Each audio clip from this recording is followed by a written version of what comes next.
What's going on, everybody? I'm back with another World Cup reaction. This time we're going to get into USA versus Wales. I'm going to be a short video, but I'm going to try and touch on the main things. Listen, I want to start by talking about the lineup.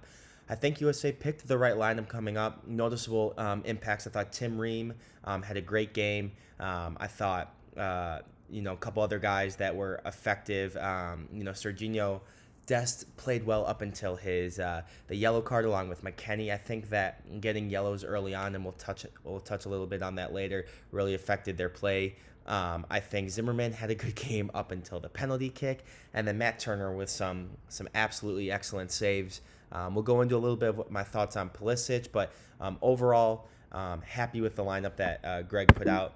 And then looking at Wales lineup, listen, at the end of the day, I've said this a couple times. When it gets to the World Cup, you can never underestimate a team. And you look at some of the players on this team, right? Obviously, Gareth Bale, one of the most noticeable names in football, but also somebody like Ben Davies for Tottenham. Quality player. You've got Dan James up top, another Fulham guy, goal scorer. So a good Wales side. And overall, I thought it was a pretty USA-dominated first half, right?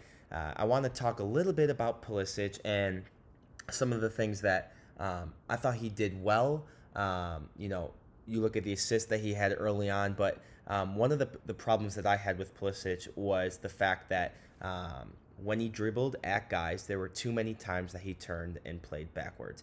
I think that's something that going into the next game, we need to take more chances, especially looking at the stats. You're talking about 90 minutes with one shot on goal. At the end of the day, I don't think that's good enough, and I think it's something that we need to change. Another thing, from the reffing point of view, right?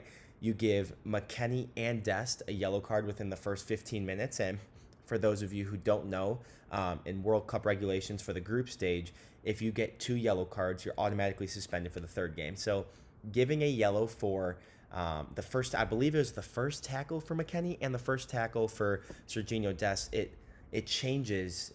If you've ever played soccer and you get a yellow, it changes the way you can play, especially as a midfielder and a defender. And I just felt that McKennie was a bit more quieter after that yellow card, and one of the main reasons why he got subbed around the 60th minute, because at that point you don't want to risk him getting suspended and losing him. This guy is someone we need to talk about. I kind of jinxed it. I remember sitting around the table watching it with some of my buddies, and I was like, you know what, Wade's a little lackadaisical, hasn't gotten involved much. And as soon as I said that, this was the play where he got the cross off. It was a Ben Davies redirect, almost known goal, then back out wide for a Robinson cross, and then Josh Sargent ended up having one of the USA's best chances. The header hit the post. He's someone who I thought was very impressive this game. I was happy for him to score the goal. And obviously the pass came from this guy right here, went in between the line. This was one of the times I thought Christian Pulisic did a very good job winning the ball at half field, attacking, and then instead of turning around and going backwards, he ended up playing a great slip ball to Way, who ended up finishing it. Now, I do want to take a second to talk about this man. 35 years old, other center back next to Zimmerman. Not somebody people thought was going to make the World Cup roster, and for me, was one of our best defenders. I thought his ability to step and hold our rest defense at a higher line was one of the reasons why we limited Wales' attacking abilities. I thought that, for the most part, his passing was clean. There were a couple times between him and Zimmerman. They forced it long, but this is something that if I'm Greg, the first 40 minutes I was happy with, moving the ball around Wales. And then we lost it in the second half. We came out, and for one reason or another, not getting that second goal hurt us, and we kind of lost that possession. We took our foot off the pedal, and that's something that I definitely want to see change going into the next game. Another noticeable impact on the field when McKennie got subbed off and Aronson got subbed on.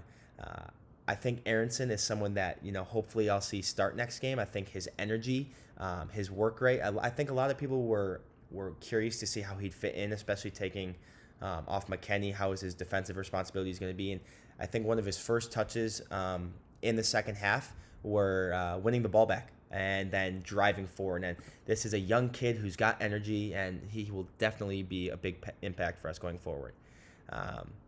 The dreaded moment that we have to touch on. 81st minute. One of my man of the matches up to this point. I thought that Zimmerman was defensively solid. I thought he, set pieces. He was winning the ball. Another guy with Tim Ream who set the rest defense high. The line in confrontation, he kept our entire organized structure behind the ball. His passing was clean. I was happy with him. And then you get to a play like this, and if I'm Greg, this is one part of the game that I'm talking with the guys about, because in the World Cup, you can't afford to have relapses. You can't afford to have moments where you're checked out. And this was a moment that we were checked out. I mean, the tackle says it all, right? The ball got crossed in, and Gareth Bale has absolutely no angle to shoot. He's a lefty. You know this going in. He's a lefty. The ball is in front of him, and he is facing away from our goal. There is no way possible that he can hook around and shoot that far post. And on the other side of things, he's a veteran player. He's experienced. He's won titles with Real Madrid. He knows exactly what he wants from this play. And as soon as he saw Zimmerman pressure, he put his body into him, and both of his legs got taken out. And at the end of the day, this is just poor defending from Zimmerman, and it's something that can't happen. And this, I don't want to say it, but yeah, it cost the USA 3 points. And, those little lapses in the defense, they can't happen. And we can talk about, clearing the ball out beforehand with the cross. And, even we can talk about some of the great saves Matt Turner made. But these are the moments that USA has to get better on, and they need to do a better job capitalizing early on so we don't put ourselves in these situations that can hurt us. And then, talking about an absolute calm, collected penalty. He slots it. The goalie's left. Beautiful PK, and we're not surprised. Here is someone that at first I thought there was controversy around, but then I found out that he wasn't game fit, which is, hopefully someone we will see. I think he can definitely be an impact player for the USA going into the game this week.